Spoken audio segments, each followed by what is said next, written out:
Hi. I'll turn Hey. the I'll turn the lemon off. I can't because I can't really fit my head into this. So Oh let's yeah. see. Can you Let's squish see the if it lemon? can.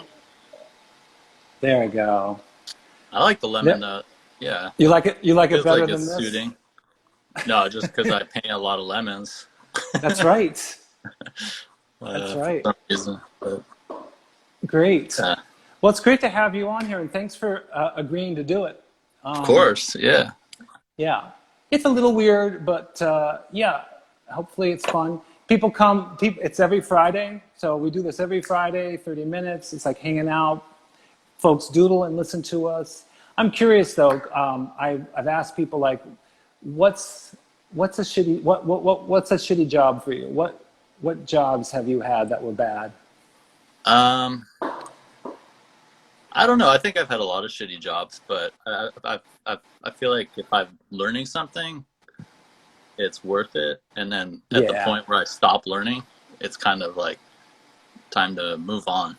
Um, Yeah. So yeah, I did a lot of carpentry in LA for a long time and stuff like that. And I was always learning stuff, so I Mm-hmm. was able to like collect a lot of skills that way. Mm-hmm. Um, but those jobs can be pretty shitty too. Yeah. Like, Yeah. uh, I but I think yeah. the one I remember was I was a sandwich maker at a rich kid's tennis camp. Oh, So it was during the summer, and I ran the sandwich bar where the kids would come up and they would point to the different ingredients, and then you'd have to make their sandwich. And they usually were really entitled and would yell at me, if I didn't they get it just right. point. Oh my god. Yeah, when I was 14 years old, I ran a snack bar at a pool. Oh And it yeah. like all summer just frying mozzarella sticks, and I come home and I just smell like fried food. Oh yeah. It was pretty intense. Like my clothes were just like you couldn't even wash it out. It was crazy. Yeah, I had that. I had that when I worked at McDonald's, and so I smelled like filet of fish a lot. And it Oh was like going yeah, into that job. It was a summer job too. Going into that job, it was like my favorite McDonald's food. But yeah, then coming out of that job, it was not like I smelled like fish. And I was yeah, dating someone at the time, and they were like, "You smell like fish," which means that I should probably go back to that lemon. Um, do yeah, you do you want to do a little drawing? yeah. I'm Yeah. kind of distracting myself already. Okay. Good. Good. So I'm just going to switch Let's over see to if I my can paper. get my rig. Yeah. And see if I can focus it. Yeah. Hopefully my shadow doesn't get in it. It's a whole half a page thing too when we're sharing it. So just to let you know about that. Hey, so folks who are joining us, Actually, yeah, folks who are joining us, you are welcome to definitely draw with us. That's like the whole point. It's just to kind of hang out and draw, and we will talk about whatever comes up.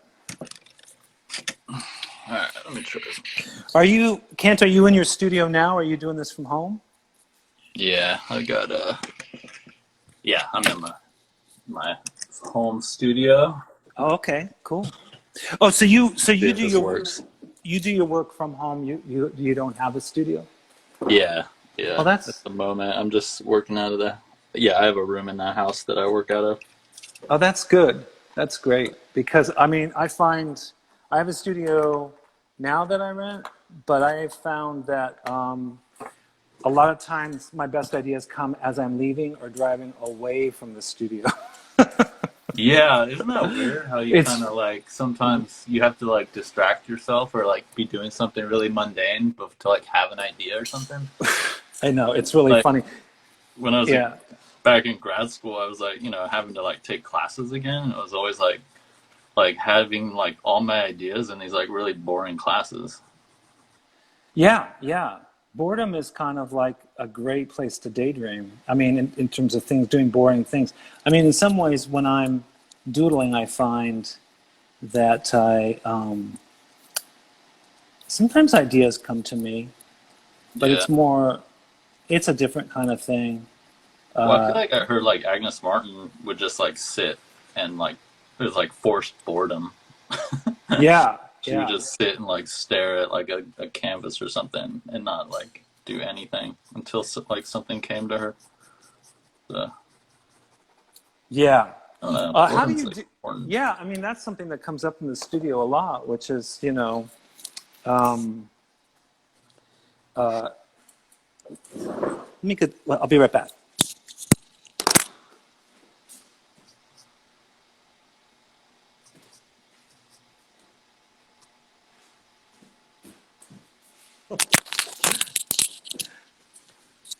My ballpoint pen just like ran out as we were talking. So Uh, yeah, what was I saying? Let's see. Oh God, what was that? Oh, Agnes Martin. Oh, so is there something you do? Because like a lot of times when you're in the studio and there's like just a blank canvas or a blank piece of paper in front of you, is there something that you do? Like, first of all, like, do you have existential dread? Or is there something that you do to kind of, yeah. yeah. And Despair. Despair it's is a, good.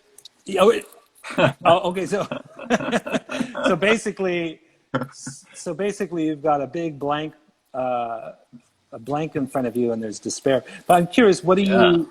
Is there Just something you cry. do? Is something you do? Is there something that you do to break the ice to get you started, or do you usually work from drawings or? Um, yeah, I don't know. It's some usually I look for something like really complicated that I can kind of like get really into and Hmm. um yeah, sometimes the paintings are just like a collection of like kind of complicated objects or yeah, trying to like find like characters or something in maybe in objects and Right, kind of like casting or something, like you're looking for that right kind of that right like uh object for that role and right. you're not So, really sure what the story is yet, but you're just kind of but throwing them in there. is there something that you do when you kind of are first faced with the blank? Just the blankness of the canvas or the paper? Is Um, there anything you do huh, that is like before you start rendering stuff? Or is it just that because I know you work from observation, or do you just yeah. start kind of looking and that hopefully you get inspired from that? I mean, I do draw and doodle and kind of try to, yeah, tap into what I'm feeling like and Mm-hmm. um, but yeah, I don't know. It's hard. I can't always like do those paintings. So it feels like the kind of I call them like object paintings, but the still life paintings. Mm-hmm. Like I can't make like a ton of those because they're like really become really personal and really like Mm. um, kind of autobiographical in a way. So then Mm. Mm. they're kind of like the interior works, and then the exterior works are like kind of traveling around and like painting my friends and stuff, or Mm. Mm. the more figurative work, Yeah, yeah. um, That's interesting. or figuration. But It is true when you do a still life, it's at least for me, it's spending so much time with it, and it is like a lucid dream in a certain sort of way for me in terms of like it being a stage, and then you start to see relationships perhaps between yeah, it, or and yeah, that's really interesting. I could definitely see that. It's an interesting thing too because it's not like everyone can really they can feel a mood from them, but they don't really know whatever personal stories that I tell yeah, myself when I'm doing it. yeah. I feel like a good painting is like one where I learn something too. So it's kind of like the shitty job thing Yeah, too. it's like the It's not. shitty job, the shitty painting. It's like, yeah, it's kind of like, yeah, you kind of maybe like you study it like after you make it, and you're like, oh yeah, I was like interested in that like crumpled like tape ball because I felt like a crumpled tape ball or something, Mm, and mm-hmm. or like there's like a painting where I like painted like this like really flat lemon, Mm-hmm. and but like all the other objects in the paintings were like in the painting were really like rendered and very like had a lot of volume, Right. and that was kind of like I felt like I was the lemon in that painting, and just like Mm. something like kind of flattened in this like in this like grouping. I feel like that too when I'm on social media. I feel like I get flattened, you know. Yeah. And it's like no matter how hard I try to kind of insert complexity, I Hmm. feel like in the scheme of things, I get kind of flattened a little bit. Even when I'm on my phone, I I feel like I get miniaturized a Hmm. little bit. And Like when then you're when I just like like when you're just like kind of scrolling through stuff. yeah, when I'm scrolling through stuff, I feel like I've gotten smaller and I'm crawling into the pictures to experience whatever fantasies I'm projecting on, like what other people are up to. That sounds really kind of nasty. It's not as nasty as it sounds, Uh, but I think there's something that happens with social media that I've been thinking about, and part of it has to do with that I decided to turn my personal account private hmm. because I was starting to feel like it wasn't giving me anything. Like Yeah. I didn't feel connected at all with the people that I was on. I mean, I started an Instagram account in 2012, and it when I first started, there was this sense of like actual people there with me when I'm taking a photograph and us Yeah. commenting on each other's stuff. And now I'm not feeling that at all. And I think that's probably something that happens to all the kinds of social media.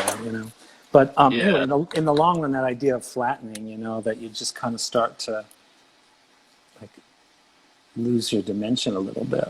Yeah. It's a weird sensation. And Yeah, I think sometimes that happened to me once when a friend of mine, a childhood friend of mine, discovered that I was gay, or he asked me that, about being gay, and yeah. I got this sense of like him judging me in a way, or making assumptions about me in a way based on his limited experience, right? Yeah. And I felt that feeling of being flattened and just Mm, yeah. like Yeah. just like yeah, like somehow the view of me changed. And it took a while to kind of reveal that I had dimensions again, and it Yeah. could have been just fear, and all that stuff. So anyway, I Yeah. Do you feel didn't like mean, you kind of like flattened yourself, like and when kind I of like might, yeah, I might have flattened myself too yeah. because I was having to label myself and my experience to be in a way that, yeah, at the time maybe was harder for me. Yeah. I just remember like a good friend of mine in high school came out to me in high school, and he was like so worried that like that I would think that he was like attracted to me or something. I was like, well, like I mean, like I don't care. Like, what? It was Well, like that. He like and he thought like he anticipated like I would be like weirded out by that or some or by the like possibility of that or something. And I was just right. it was like no, you don't. Yeah, you don't have to worry about that at all. Yeah. Yeah. Yeah. That's a But little, that's a it little, did feel like he was like flattening himself or something, and in yeah. response to his nervousness or his Yeah. trying to negotiate his yeah what he was going through. Not to change the subject because this is great, No, yeah, but you just made me a start little to heavy. think. No, no, no, no. It's not heavy. It's just it made me think of Gumby because Gumby can flatten Gumby. himself too. Have you ever watched a Gumby episode? And for all we know, Gumby could Love be gay. Gumby. I mean, Yeah, I used to yeah. love Gumby. Well, Gumby was like an interesting character because he was like flat, but very like kind of rectangular or boxy. And Mm-hmm. we were having like a Gumby toy, and I was like, really love that thing. How like how boxy it was, but how Mm-hmm. but and then yeah, and the like the kind of like emphasized the um, his facial features too, because they were kind of really like, it was like this really like specific, or like really um, nice little moment of like a lot of um, depth and volume just in the face, while everything else was like kind of flattened. Mm-hmm. You know what I Mm-hmm. mean? And then Well, like, his lips were rolled out of clay, and so yeah, they were a little like poochy. he's like, And the eyes bugged out. Definitely, both he and Pokey had eyes that would bug out. You know. yeah. Yeah, but so I'm kind of lately I've been obsessed by they're called the Groobies. I don't know if you all remember that, but the Groobies were minor villain characters that became helpful to Gumby, where they were these bees, and some of them were kind of even dressed like in leather, like they were a motorcycle gang, Mm. and they could build anything. Like they could, they build these boxes around everything. So when they came to Gumby's help, they would like the way they'd save Gumby would be by building boxes around things. And I just thought, oh, that's wild. Like this weird creature that builds boxes around everything, and it, coming from an academic background, it made a lot of sense to me. Yeah, That's kind of what happens in academia, is these totally. crazy boxes that are important. But I do like that they wore leather and they were bikers, so there was like, something else going on there. Yeah, it's kind of like a funny. Yeah, I wonder how they decided to make them bikers. Well, and I can't remember if they were bikers. I just have seen images of them kind of wearing like leather hats or vests. But, during that time period, like I think, motorcycle gangs were kind of on people's minds. Mm. Yeah, not usually like the good guys though. Like, Yeah, it's funny that they're, but I could imagine them being like super handy though too. I mean, if yeah. they're coming out of like, yeah, bike And shops and stuff. And we can also ask our studio audience, which we've forgotten by now, but we can ask the studio audience if any of them are Gumby experts, because sometimes you get some Gumby experts or Mm. experts out there who can give us some information. So could people out there let us know if the Groobies were actually part of a motorcycle gang, or if the leather outfits is something I made up? Because sometimes, you remember things in a weird way. Yeah, totally. Yeah. Is there certain things like objects that you are like more attracted to in terms of like always get you kind of in the mindset to work from? Not really. I mean, I'm kind of always looking for new things, and I'm really interested in noses right now. You're right. um, but I don't know what to do with that. But yeah, I don't know. Complicated things is like I'm trying to find like a big like dead bush or something. I don't know. A dead bush? Is that what you Yeah, said? yeah, I think I've got some of those in my yard. If you exactly. Yeah, just ship them to you it's if you like would like that. Yeah. I'll just come out there and pick it up. Right. Right. um, yeah, I don't know. You know, it's yeah. I tend to like get kind of bored with things that I've painted before, or painted maybe a few times. Mm-hmm. Um, but sometimes like lemons, I like painting lemons. Mm-hmm. But then I'm also like trying not to paint just lemons all the time. Who's Um, that? Is that Donald Sultan that did all those lemon paintings? They who's were, that? I think his name was that. But anyway, they were very abstract though, and I think he used tar. So it was Mhm. more of an 80s painter. I just Yeah, remember. Yeah. plants. I like plants. Oh, yeah. Um, and yeah, I don't know. Just Are you a person who likes to watch films, or are you, like, what do you do outside of being in the studio? Or is it really a 24/7 situation for you? um, I don't know. What do I do? I like films. Yeah. Been taking boxing lessons. Oh yeah. Is it like a kickboxing or Krav Maga, whatever? It's just like straight boxing. I think Eh? he does do kickboxing, but I'm just Uh-huh. yeah. Do I, box. I took an Israeli self-defense course once Okay. with a friend of mine in Washington, D.C., who was a private investigator. And so Nice. he was taking that course too. And, as someone who kind of was scared of being bullied when I was a kid, Yeah. it's kind of empowering to learn how to Yeah. defend myself. And I like that a lot. The thing that was kind of interesting was that part of it when you're striking someone is you had to say kill. You had to say kill, kill. And it was a little like it freaked me out. Yeah. It's like, whoa. And you had these padded shields that you'd put in front of you as the other person would say kill, kill, and like go after you. And then you'd get to do reverse. And it was like a good workout, and I was Yeah. like a kind of pumped up afterwards. But then it scared the shit out of me because I didn't realize how violent. Like I have a lot of violence in me. Yeah. Like couldn't make friends with that just yet. But it was good that Yeah. I went with a friend because he was kind of like, he's one of those friends who'd like go, yeah, it's the same for me, but you know. Yeah. And also, I think I was probably cheap, and I didn't want to pay for an actual class. But well, that's good. That's pretty interesting.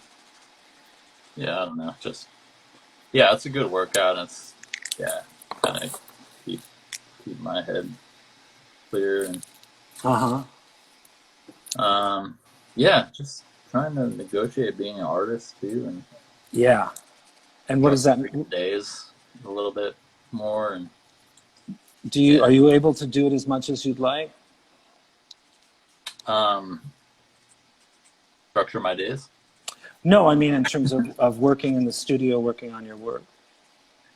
Yeah, yeah, I think Oh, so. I mean, I'm trying. Yeah, just yeah, trying to figure out how to do some paintings that require some traveling and um, trying to go to Oregon to paint a friend of mine and uh huh. um, yeah, just trying to figure that out, get some canvases prepared, um, and then having like kind of like a studio practice here in the house that is kind of just auxiliary, I guess, to like kind of trying to paint like people Uh huh. and traveling for that. Do you like to have a certain amount of quiet, or do you like to have the music going, or? I like a little bit of music and Mm-hmm. podcasts, and Mm-hmm. Yeah, I find that helps sometimes too. it's just quiet. Sometimes it's just like dead silent, and that's maybe when I'm like the most productive is when I just don't even need anything. Yeah. But that can be like challenging to get into that mood, and that doesn't really happen all the time. Yeah. Some people say that you have to be in the studio for like 4 to 5 hours before anything really happens. What do you Yeah, think of that? that's been my experience. Yeah.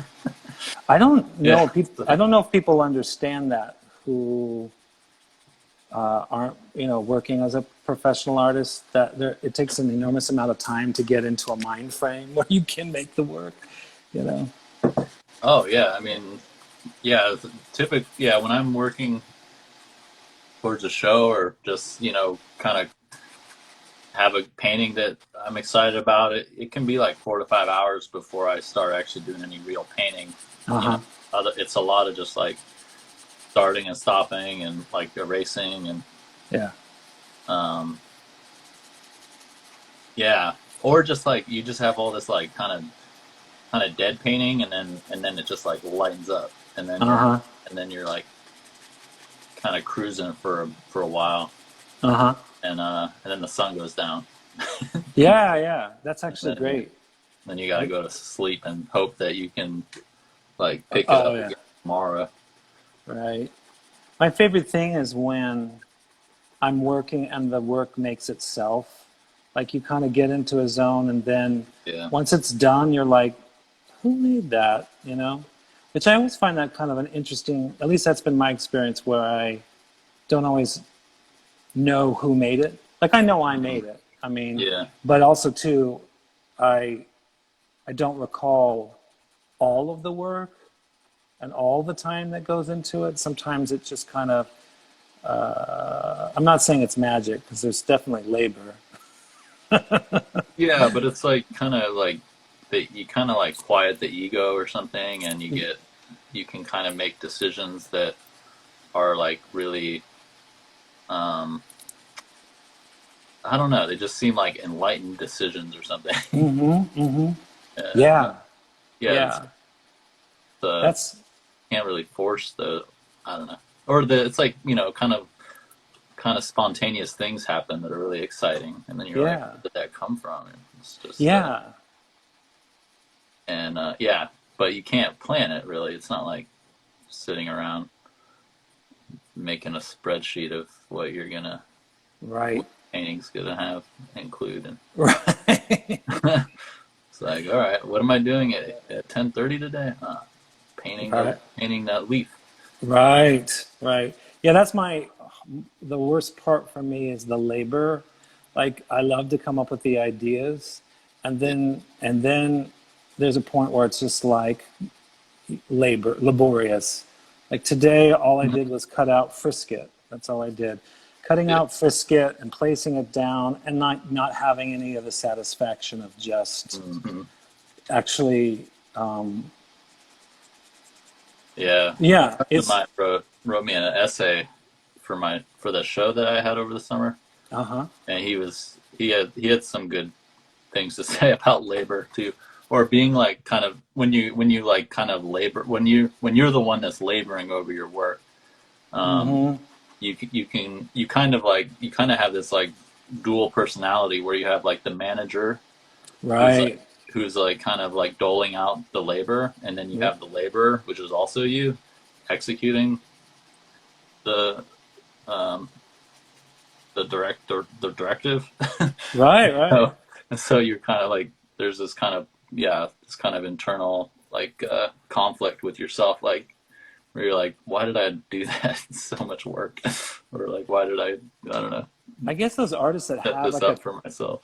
I guess those artists who have like a team don't really Yeah, have to deal with that split, you know?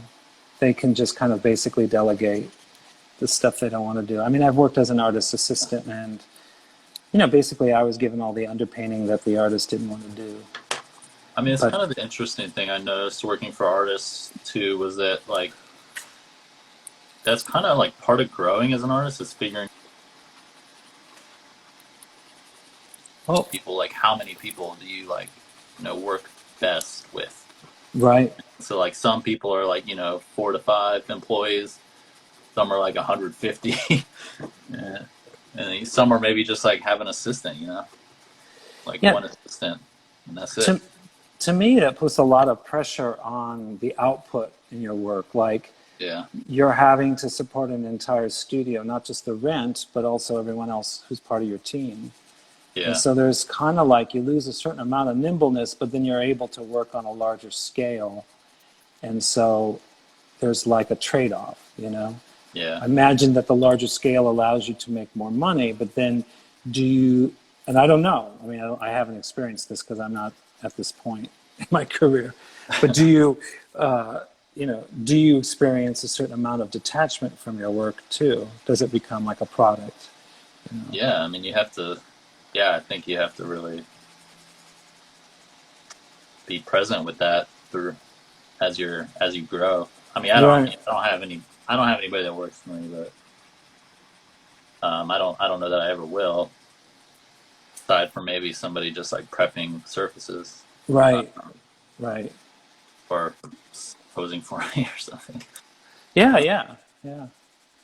It's But interesting because you kind of, in some ways, and I didn't mean this to make this about your work. We just kind of started headed there, but you've chosen kind of a more traditional way of working in a way, like in terms yeah, of like the genre of painting that you're doing, and that's kind of intense in a way because you does it ever put pressure on you to compete with other genre painting? Do you know what I mean? Like of this time or of history? Yeah, I guess I'm thinking more about history. Yeah, I mean, absolutely. Yeah, I don't know. I mean, I kind of like I want to believe that not everything's been done with that, Yeah, of and course. so it's kind of, um, but yeah, but it can be very crowded too. So, you know, trying to just like find a little, like a little narrow street where, yeah, I can make intensely personal paintings and enjoy enjoy what I do. Um, Yeah. and yeah, I've tried. I've definitely done a lot of like sculpture and stuff, and in my time, and that just kind of always come back to painting as the most like kind of direct way of expressing myself, I guess. Yeah, yeah. And that seems like to sustain you, so that's great. That's the main thing. Like for me at least, is how do I sustain my interest? Because I'm pretty hyper. I have a hyper kind of Yeah, focus, like what keeps my focus is a big part of it. Which is yeah, why, it's tough. yeah, which is why 20 minutes is what works for a Doodle with me. So we're Yeah. actually at the end of our time together. Okay. How was it trying to do? How was it trying to draw and talk at the same time? Not too bad. I mean, I do like, yeah, I do talk a lot when I'm working if I have somebody over here.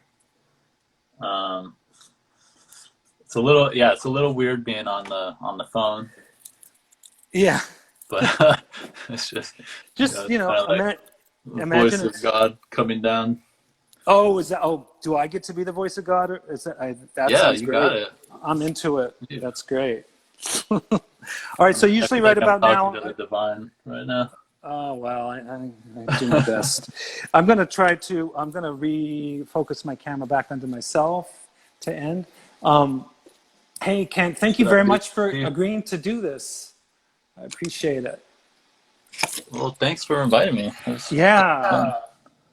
See if I can turn it back around. yeah. And then I have to do a little promo thing, which is Okay. that uh, those of you who've joined us a little bit late, uh, that's not a problem. If you just getting here is great. And to let you know that this happens every Friday night, 6 p.m. Pacific Standard Time and 9 p.m. Eastern Standard Time. I'm at my studio in the middle of an industrial park and I just heard someone yell. So, okay, I'm going to be going out there soon. Thanks, Kent, again for doing this. It was great to get to know you a little bit better and just hear about your work. Folks who should definitely check out Kent's work, I'll send out something which will have a link to his Instagram feed. And thanks again for everyone coming. Every Friday we try to bring in a new guest and just talk about whatever pops up. And I'll be turning out a schedule for October as soon as I can next week. So thanks. All right. Thanks, Kent. All right. Thanks, All Ryan. right. I appreciate it. Talk to you Okay. later. All right. Talk to you. Bye-bye.